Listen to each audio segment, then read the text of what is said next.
it! Let's do the thing! Are we there yet? Yeah! Okay. Hello, everybody. Thank you for staying. I am Stephanie Zvan. Lauren thought maybe it was a little silly to introduce me to introduce them, so I'm just going to take this on. I am a blogger. I blog at Almost Diamonds on the Orbit Network. I have also worked with Minnesota Atheists live radio show that we do on Sunday mornings called Atheists Talk, off and on since about 2009. And for a year, I produced the Humanist Hour for the American Humanist Association. So I have a little bit of experience with podcasts and booking guests for interviews. And Lauren came to me when we lost a speaker and said, "So who's coming who is awesome?" And I said, "These people are awesome, and we can give you an awesome panel on figuring out how to solve some of our white male problem within the atheist community."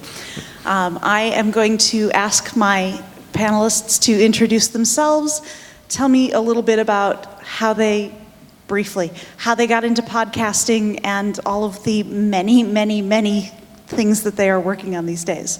Chris, you're sitting next to me. Let's start. Chris Watson, the Podunk Polymath Podcast. Way to go into detail. Sorry, no, I was getting there. Give me a minute. We did I'm the need token bite off. allocishet white guy up here.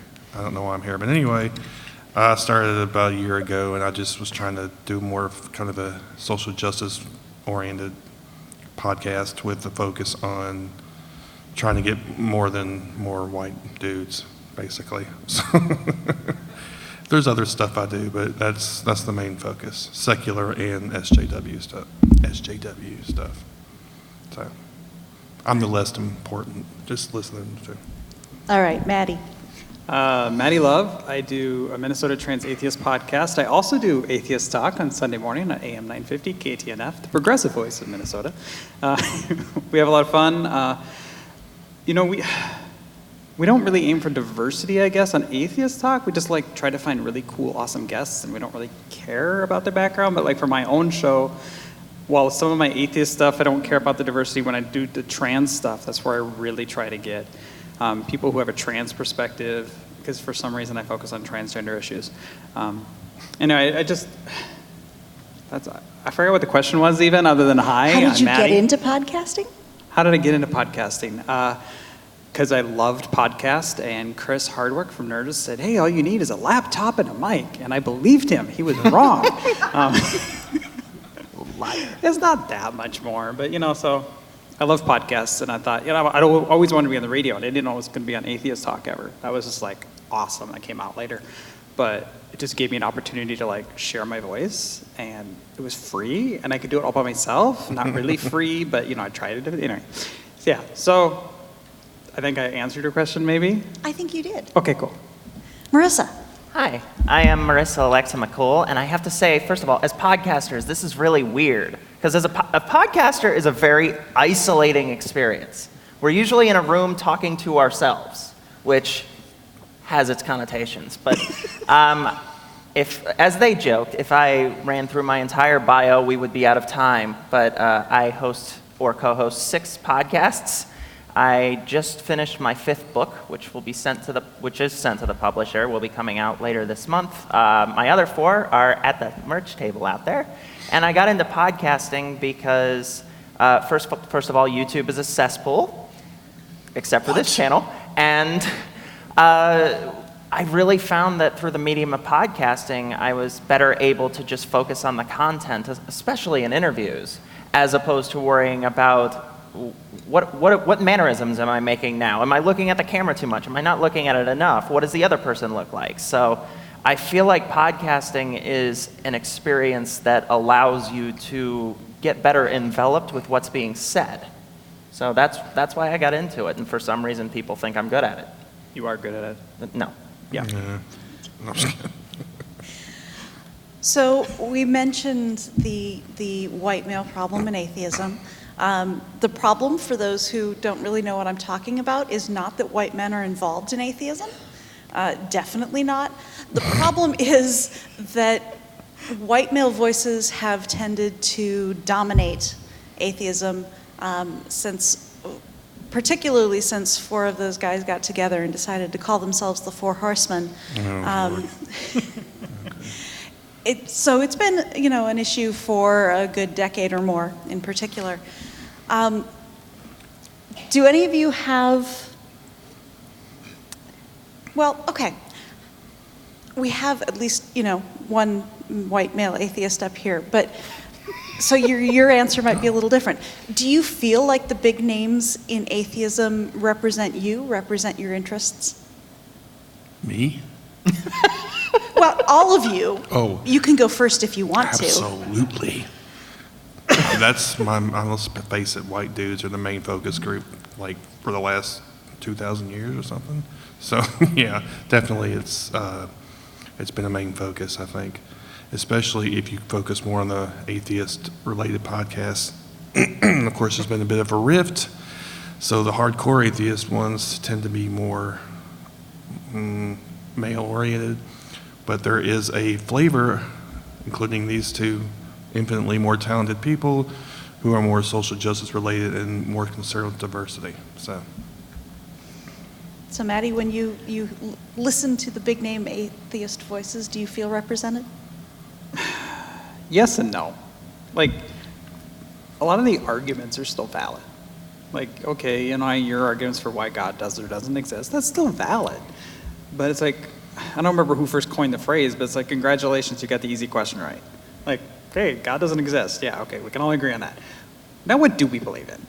And let's move past that, because I frankly get sometimes bored just talking about whether or not God exists. I mean, it's fun to argue and it's fun to debate. I'm married to a Christian, though, so I can do that at home. And yes, it's a 22-year marriage. We're fine. But, like, that's not a problem. But, like, I titled my show A Minnesota Trans Atheist. I didn't title my show like one of many Minnesota trans atheists. I thought I was alone. Obviously I wasn't. I mean, there's a second Minnesota trans atheist. There's a lot of like trans people who are atheists in Minnesota. So I think that maybe the problem isn't that whether or not they represent me, but they were the only people who I mostly saw as the people to like represent atheism. I didn't see like a pantheon of people. I didn't see the diversity of people. How about you, Marissa? I don't. And the main reason because of that has been the election of the president. And not that, he has been particularly fond of us, but that a lot of the higher names in atheism, or as that movie Let There Be Light would say, the top-ranked atheists, have been so quick to throw our community specifically under the bus. Because, once conservatives lost the gay marriage fight, they came after us. And you can't just outright ban trans people yet. And all of a sudden, it was about bathroom bills. And all of a sudden, bathroom bills were the big problem. And then we said, hey, could you not do that? And a bunch of atheists specifically went, well, why are you making everything about trans issues? Why are we having this conversation? And we're like, wait, they started this. You know what we did before this whole thing became a conversation? We used the bathroom that matched our gender identity. So, especially after the election, there were several very prominent atheists who referred to us as boutique issues. Ooh. Or that, people talking about trans people is what swayed voters to Trump. Sam Harris has gone on record plenty of times saying that, people voted for Trump because of us. So I don't know about you, but I felt thrown under the bus. And it seems like every month, anytime a new trans issue comes up or that we get recycled back into the news along with the same stupid arguments that follow us all the time, that someone's right there to say, you see, if we could just keep you quiet, then maybe we could get the conversation going. So they're all too quick to throw us under the bus for the sake of compromise and rationality. And they usually say the same thing about BLM or any other group that is focused on going, hey, we're not all dealing with the same stuff here, whether it be racially, economically, LGBTQ, anything. And then we're called PC and snowflakes and that we need our safe spaces. So it's just a matter of feeling like there are a lot of people up at the top who either don't get us, don't care to get us, or who are just ready to, take the small minority, so to speak, and go, well, we'll deal with you later if we can just focus on what's important. And there are, all you have to do is look at that previous video and talk about how many trans kids commit suicide and how many attempt it and how many are getting bullied out of their classrooms or afraid to use the bathroom. I dressed in a hoodie and a hat on the way down here because I was terrified to stop at a public restroom. But, that's a boutique issue, worrying if I might be beat up for the crime of using the bathroom. So whenever I hear a prominent atheist say that trans issues are a boutique issue, I tend to not listen to that atheist anymore. And then I'm, living in an echo chamber. So it's a never-ending circle of moving the goalposts. I want to piggyback on that. I mean, as you talk about that, one of the things I hear frequently, like in my news feeds, is people criticizing, identity politics. And that's like supposed to be a terrible thing to do. And it's people like us that cause, bigots to win elections. Mm-hmm. It's like, so like I can't advocate for my own rights. Like we can't advocate for the rights of other marginalized people. Like that should be the thing. Like we can argue about the best way to make the world a better place. But first we have to agree, like there's some really shitty things going on. Mm-hmm. Yeah, and not to mention, when people bring up identity politics as a pejorative, they're usually talking about A, our identity making them uncomfortable, or B, but it's not my identity. When it's my identity, it's totally cool to talk about identity politics as long as we don't call it identity politics. Yeah, white guys suck. I'm just going to tell you right now. We're the problem. That's one of the reasons I try to use my podcast to try to bring more voices. Try to use, it sounds a bit over the top, but I do try to use my privilege to try to bring other voices into people listening, because it's ridiculous what white guys have destroyed in like forever. Can we just not have that, please? Can we have somebody else run the world for a while? Come on. That's just my opinion. Okay, so focusing on solutions instead of the problem. Are people who are atheists who aren't white guys difficult to find? Did you have to go dig in the leaf pile in the backyard to find your guest each week, or? No. I'm hearing no. All right. So, what do you do to find guests who? I assume you are not necessarily specifically going out and looking for guests who are not white guys, despite the fact that we call these things culture wars. You're not actually there is not a strategy with a little board where you're moving the pieces to eliminate all the white men from atheism. So what are you doing to find your guest lists that actually turn out to be more diverse? Well, personally, I have my Facebook friends I interact with, and sometimes they'll tell me I hear a story they're telling, and I'll just say, hey, you want to come on and tell the story? Like somebody came on one of my posts, and I was complaining about funeral processions. I was being an ass. And they're like, hey, that's an actually valid point, funeral processions or something, because my husband died. And she was an atheist, and I said, wait a minute, I should have her on to talk about grieving as an atheist, because I thought that'd be a good thing that people want to hear about. So a lot of times people who I hear about just random stories. Of course, I've reached out to certain people like you, Stephanie. And disclosure, I've appeared on 2 other podcasts. And sorry. She got 2? I only got 1. What gift? Marissa, I had a Marissa. No. I've appeared on your podcast and his. 2 Oh, of you. I thought you got 2 episodes. I was just wondering. Technically, I've appeared on a podcast Maddy works on, but it's ours.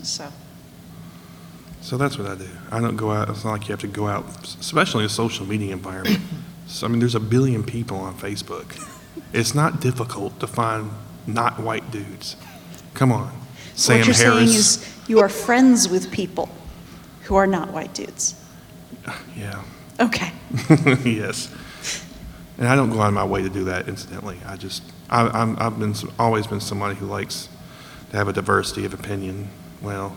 According to other people, I have an echo chamber, but, But anyway, I try to go on my way to try to hear different perspectives on things.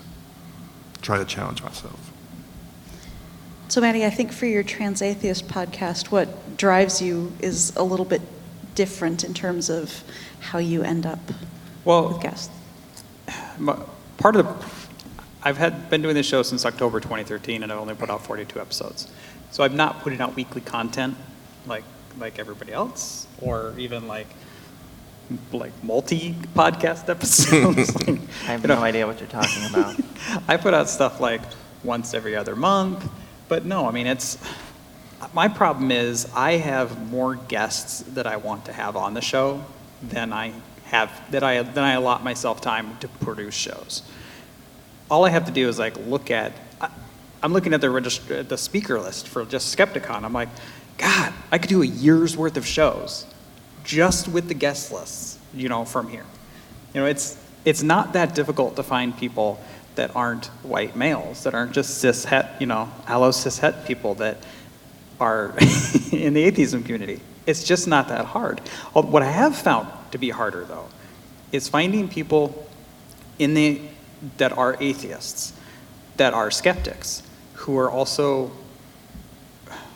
in the social justice movement, who care about social issues, who are willing or want to apply the label of atheist or skeptic to themselves, because that term has been so co-opted by like hardline atheists that are skeptical of gender theory and things like that. So I have had a harder time like finding people that are willing to identify as atheist, but I still don't have a hard time finding guests.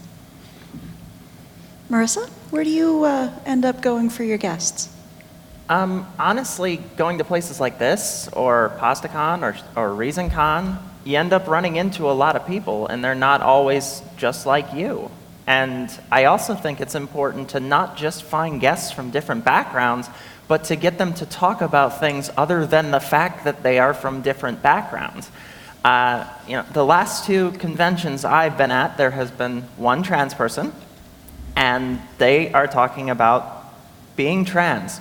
And it's nice to actually talk about something that's not just, hey, I'm the trans one. In fact, there's two of us. So. But it's not just about recognizing that there are different identities. We don't have a quota. It's not like we're sitting there going, okay, I've had one person of color here, now I gotta have a queer person here. It's more about there are a lot of issues to talk about, and it's not as simple as we've seen in our own community, two straight guys sitting around talking about what feminism needs to change or what trans issues are and how they relate to racism, and we're sitting there going, how would you know? So it's talking to each other. It's getting to know different people, and if you find that your guest list is overly something, unless you run a show that's trans specific. I don't have anything like that. But if you were someone like that, but the point is, if you just listen more, if you reach out to people more and get connected with other people more, listen to what people have to say. It's not that difficult to find people. You just have to look for them. So one issue in diversity that I don't see brought up a lot is, do you work to make sure that, for example, all of your diversity doesn't look like me? In that I am white and straight and cis, and I am the default in pretty much every way except being male.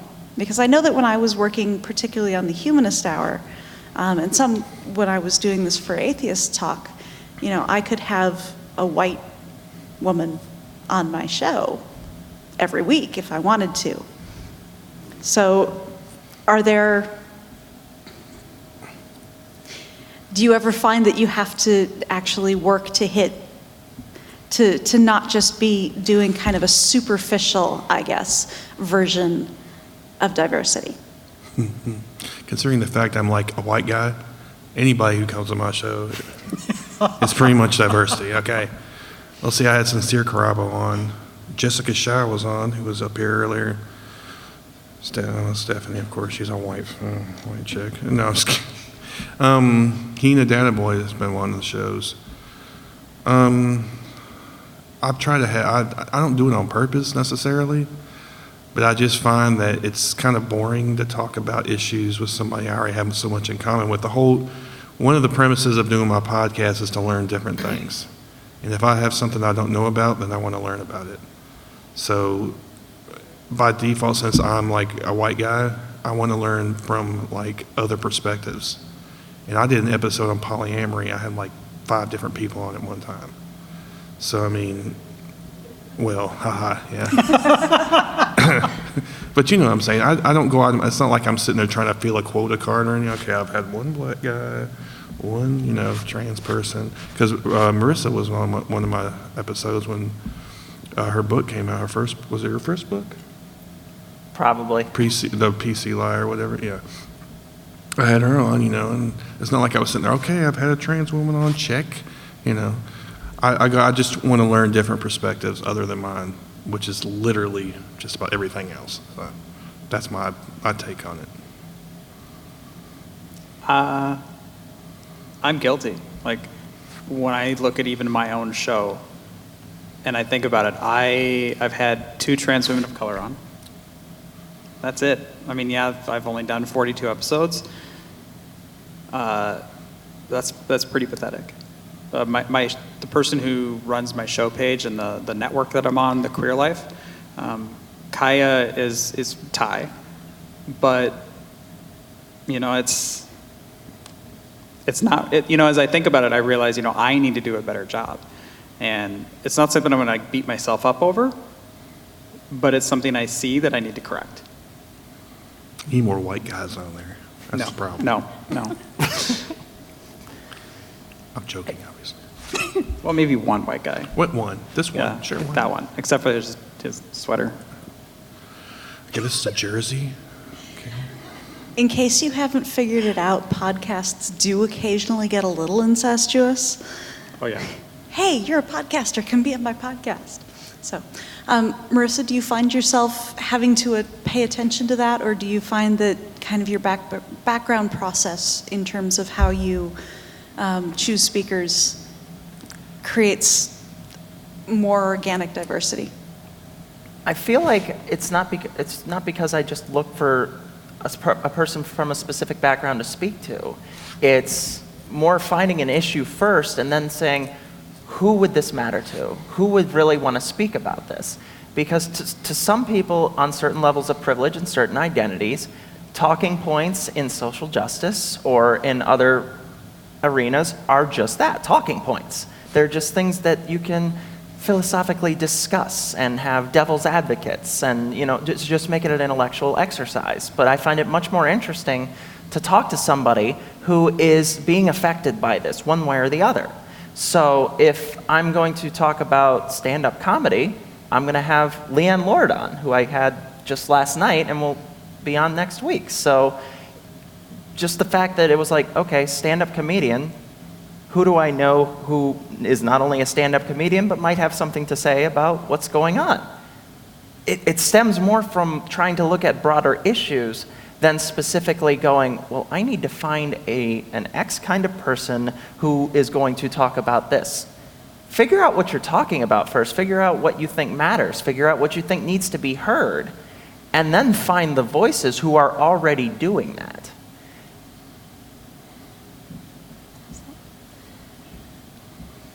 I'm sorry, I'm just sitting here thinking, I really need to interview Leanne Lord.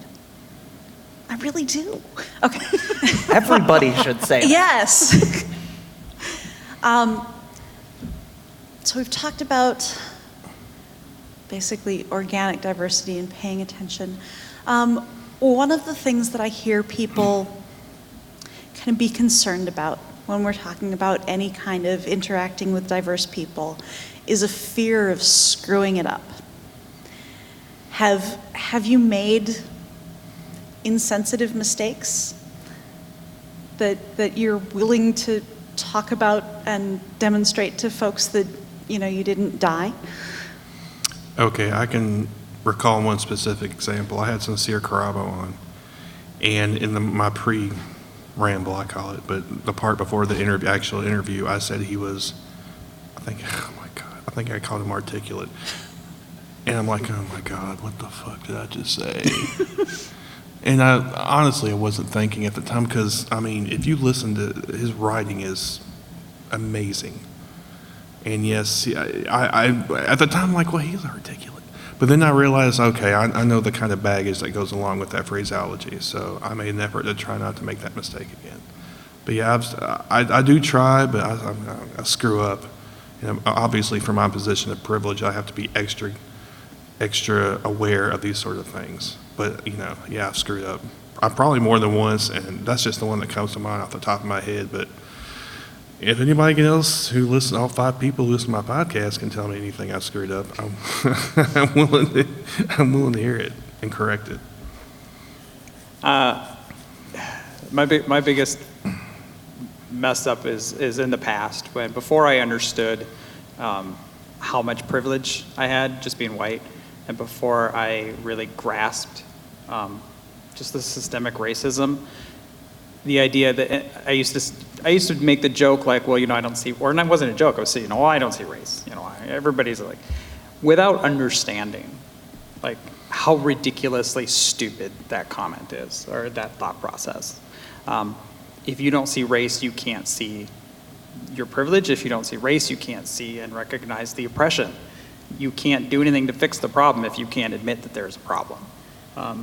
And I said that on one of my podcasts, and it was like going back, I was like, oh, I should delete this, and then I thought, no, I'm going to leave it in because I messed up. I learned from it. I'm still learning from it, and other people should understand, and they can learn from it too. You know, you can grow, you can get better.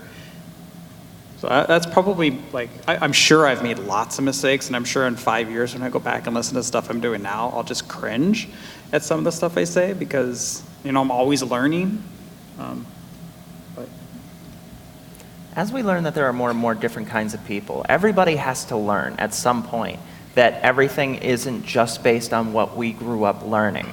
So you might have to learn a new word, or you might have to learn a new perspective, or you might have to learn that someone coming from a place of a different identity does not have the same experience you do.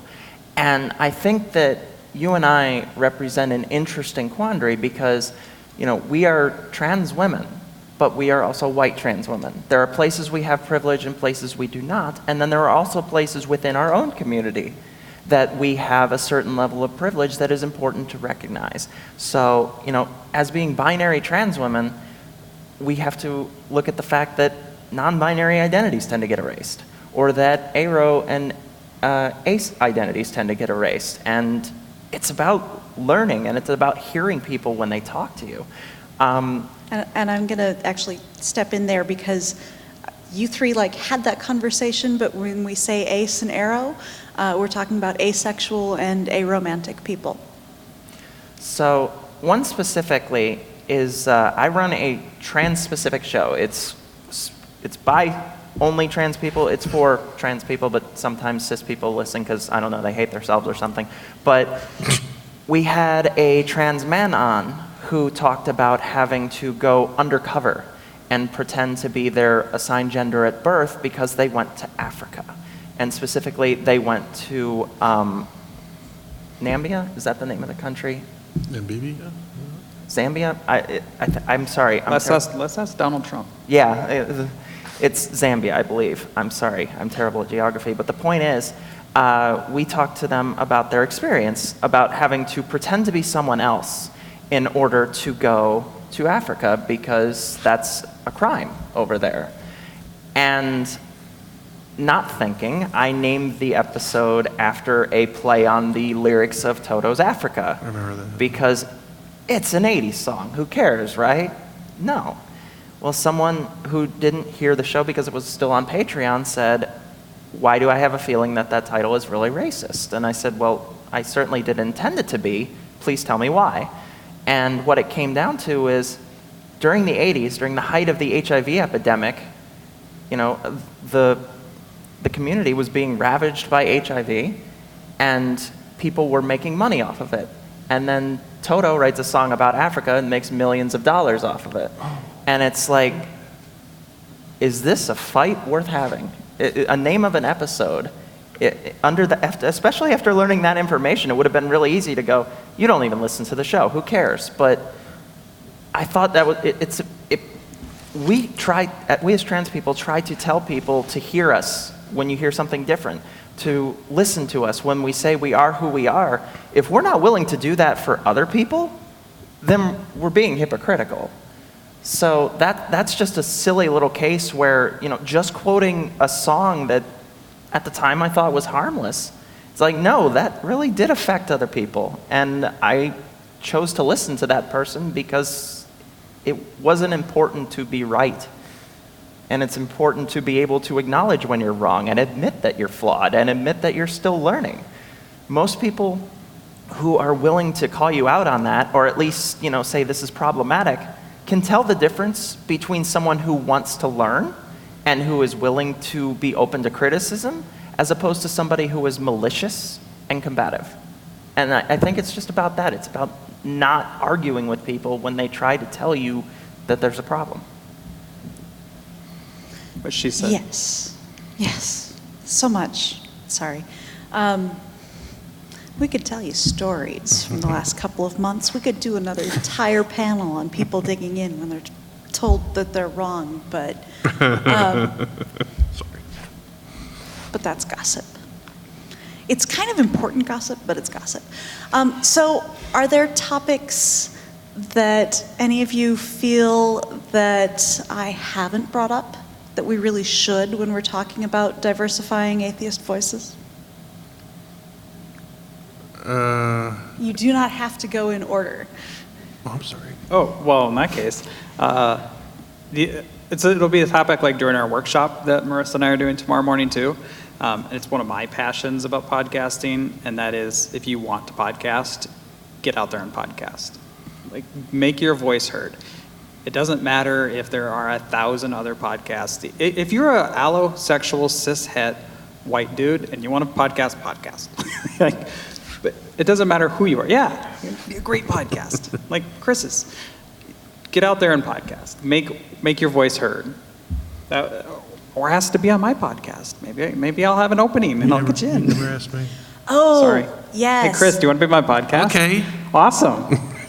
That reminds me, if you have something that you really want to talk with a podcaster about, and particularly if you're not a white guy, it might not occur to you, but so many of the people you hear on podcasts are on there because they sent an email and said, I have this thing to promote. You should have me on. I'm wonderful. Everybody wants to hear from me. And that may or may not be true, but it's a really, really easy way to find a guest when you need one. So don't be shy about that.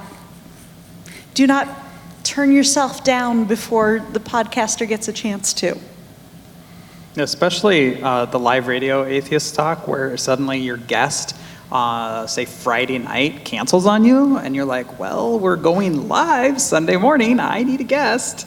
It's really nice to have that list of people who have told you they really, really want to be on the radio. I don't know why they want to get up early on a Sunday morning if they're not going to church, but hey, it's really nice to have that list of guests who are like, these people are really passionate about sharing their stuff. I know I'm going to get an easy 35 minutes out of them.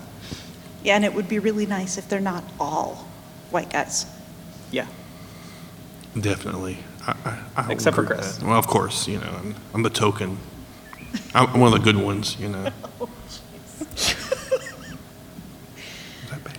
Any other topics we should be talking about?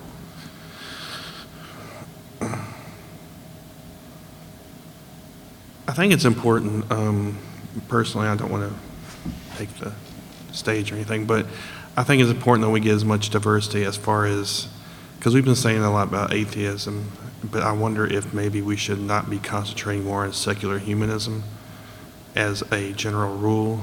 I feel like that within the current trend is there's a bit of a rift, I guess, between secular humanist types and what I would call maybe pure atheist types.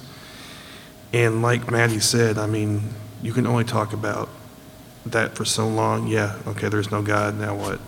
That's not the important question. To me, especially in the current political climate, where we have a man, oh God.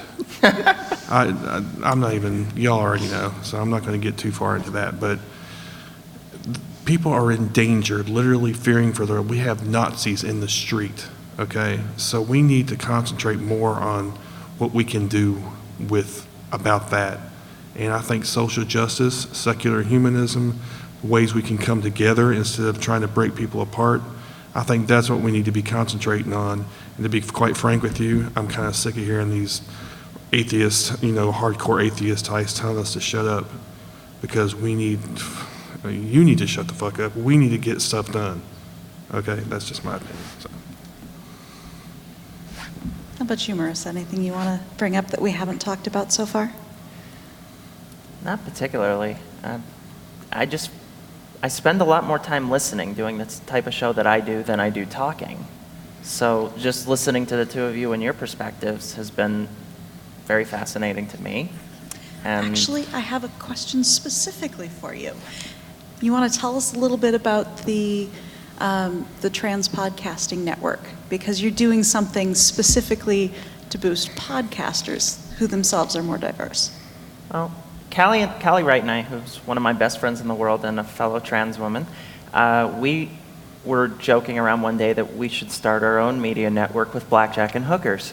And after, letting the Futurama reference aside, go, why don't we do something like that, but make it like specifically for trans people? Because even as trans podcasters, I think we could name 5 off the top of our head at the time.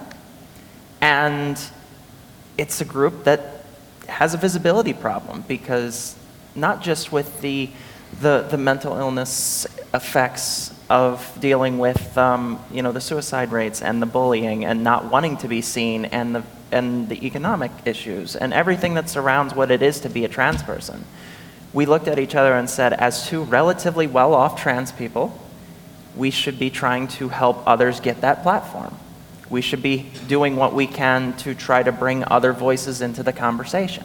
And we talked to you, we talked to our co-host Ari and my husband Aiden, and our whole idea was to not just boost the visibility of the current trans podcasters. I mean, we've all been on each other's show at this point, but we said if we can help economically disadvantaged trans people come on the show and tell their story, they'll be able to talk about something that we honestly can't. One of my favorite examples is we had a non-binary person on the show to talk about what it's like to be trans and homeless.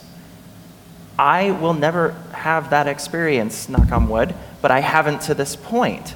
So it would be really difficult for me to say, yeah, that's awful, being trans while homeless. But then I have someone who is like, yeah, I slept at a shelter last night. This is what it's like being a trans person.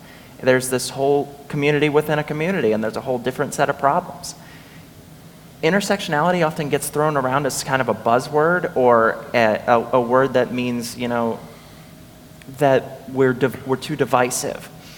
But when I look at someone like that, who may have a similar word to describe them, being trans, but otherwise, I don't have that experience. It's not something that you can just put yourself inside of. So the more voices that we find in places like that can tell the story, the more stories that will be told. Even as trans people, there's just that one narrative. I was 6, I wanted to wear a dress, I wanted to play Tea Party, I'm a girl. And there are as many trans stories as there are trans people. And I feel like what we felt like at the time is if we can use the platform we have to get more people speaking up, then the more normal it will be when someone comes out as trans or when someone wants to speak out as trans, because that's the biggest thing. Visibility means it doesn't have to be a big deal. Visibility means that you know someone who is trans and can put a human face onto it, because unfortunately, some people cannot empathize with an issue until they know someone. So we put ourselves out there to try to go, hey, your voice matters too. And that's why we did start the charity, and we all put ourselves under the same banner and said, hey, if you have an idea, tell it to us. If you need help buying the equipment, we will raise donations to help you get that equipment. And then you can come into the conversation already having 10, 11 experienced trans podcasters to help you. And then there are non-trans podcasters who also are willing to donate their time to help you with editing or with getting some of the non-content issues helped out. They're willing to mentor you. So if we create a space where people feel like they can come in and add to the conversation and not just be talked to, I think the more people there are that are going to want to speak up. One related question to that. When you have guests on, obviously you are choosing at least some people who are not doing a lot of speaking on podcasts. Are there things that you feel that you do as podcasters to facilitate those conversations? Like skills you try to build? And I don't think you need to name them. I feel like one of the most important things that I can do as somebody who interviews people is be good at it so that they don't have to be. Is that something that you try to do as well? I script everything. I'll make sure I've got 3 times as much material than I'm going to need, just in case, because I'll be talking to somebody, and I remember maybe my second guest, they were answering my questions with yes, no, maybe.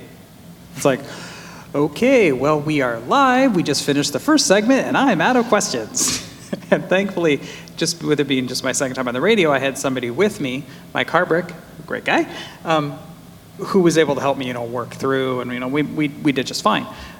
But I find that prepping ahead of time helps me out quite a bit, so that I don't have to stress them out. And then also conversing with them, especially if it's on the podcast, before we start recording, we're probably chatting for 10 minutes. So they feel hey, this is just a conversation. And I remind them, yeah, we're recording it, but if you start wandering off, if your train gets derailed in your train of thought, we'll just cut that part out. I will edit you. I'll take out your extra uhs, your extra ums, I'll take all that out, all the dead space out, to make you sound smarter. Or maybe not smarter, but as smart as we both know you are. It's important to add, I think, too, the best part of podcasting, at least for me, is I love to hear people talk about their thing. Whether I'm interested in their thing or not, to me, someone who is passionate and getting the chance to speak about it is my favorite thing in the world. So it's not just, it's about asking open-ended questions, yes, but it's also directing them toward their strengths. It's saying, I recognize this is a thing that you can really talk about, something that you're really passionate about. Tell me about your thing. And maybe that comes from being autistic and from talking to other people who are neurodivergent. A lot of neurodivergent people really come to life and become more animated when they get the chance to talk about their thing. So if you create a space where they feel like they can speak, and you ask them questions that allow them to play to their strengths and to talk about something that really matters to them, there doesn't need to be a process. There doesn't need to be a checklist. It's just about creating a conversation that other people happen to be listening to. If I could, so I suck as an interviewer, so my strategy is just to let them do all the work, and I just ask leading questions. No, but yeah, that's part of it actually, but being a good listener, I think, is not bad, and make them feel comfortable, hey, I'm just some dude who happens to have a cheap mic I got off Amazon and a laptop, I want to specifically, 2 people I brought the way down here, Louie and William, were both on the podcast, and they're not particularly, they're regular people just like I am. However, I had them on because I liked their stories and I thought they were cool people. So a lot of it has to do with people I like, not just because they have certain content that I want to hear about or whatever. So, like I said, good listener, just hearing them out, hear their stories. I don't think it's really, I don't, the uhs and the I don't even care anymore. I used to do that a lot more. I don't give a shit anymore. I just let it all go. And that's not to say, because I'm lazy, really, is what it boils down to. But, I try to use the excuse that it makes it sound more organic. So, I like that story. I like it. But no, seriously, good listener, just willing to hear people talk, and don't be an ass, just try to not to be, pretentious and like, I'm just super awesome, and you just, I'm not shit, trust me. So make them feel like they're, worthy of being on your podcast, which you are, trust me. Okay, I'm rambling, but you know what I'm saying. All right, and our audience has stayed with us despite us getting a very late start, but I will let you all go. There is still a game night going on next door. It'll be going on for a good while. Do not forget to go over there. And the workshops start at 10 tomorrow morning, is that correct? Anything else you want me to announce, Lauren? Everybody's beautiful. And you're all worthy of being on a podcast.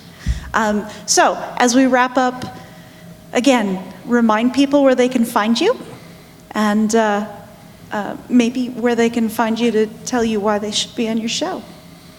I'm at thepodunkpolymath.com. You can email me at podunk.polymath@gmail.com, facebook.com/thepodunkpolymath, Twitter @thepodunkpolymath. You can find me facebook.com/transatheistpod. You can email me, transatheistpod@outlook.com. You can find me on Twitter @transatheistpod, or I also run the Twitter feed for @atheisttalk. Nobody's taken it away from me yet, but I'm sure that will come eventually. You can always leave my podcast a voicemail at I don't even remember that number anymore. 612-643-1108. Oh, and I'm at The Queer Life. If you just go to thequeerlife.org, just click on the Trans Atheist Pod tab. It's so much easier that way than me giving you the big, long, giant email or web address. And Marissa, you're everywhere, but what's the easiest place to find you and, I was going to say, how find all much your time stuff? do you have? McCool.com is probably the easiest. That's sort of the place that a lot of my material is available. If you just Google Marissa Alexa McCool, the podcasts that I've been on, which are in the hundreds by now, I'm sure. My main podcast is the Inciting Incident podcast, which we will have our 118th episode next week. If you're looking for the trans-specific one, it's called The Cis Are Getting Out of Hand. So that'll give you an idea of the content there. I co-host Doubting Dogma with Molly and Mormon. For Trans Men is the name of the podcast my husband hosts, because he is a trans man, and there is a lot of invisibility as far as the trans-masculine side of the spectrum goes. I also release my audiobooks on a feed called Storytime with Rissy, but I feel like the latest project I've started is the most important one that I've done, and it was based on the Me Too campaign. And what I do on that podcast is read one anonymous email. There's no intro, there's no outro, there's no music, there's no names. It is simply someone's Me Too story, and that's it. And it's 5 to 10 minutes. It's called We Too, Our Stories. And I've recorded 4 episodes so far, and it's definitely not the easiest podcast in the world to record, but I feel like it's the most important one to do.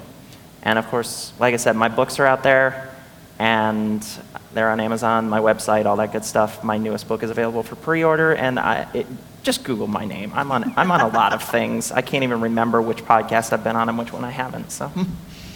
All right, and you can also find Maddy and Marissa tomorrow morning at 10 over in Maui.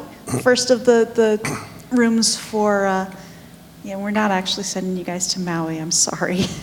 The first of the workshop rooms over here. Thank you all for sticking with us, and thank you to all of my panelists.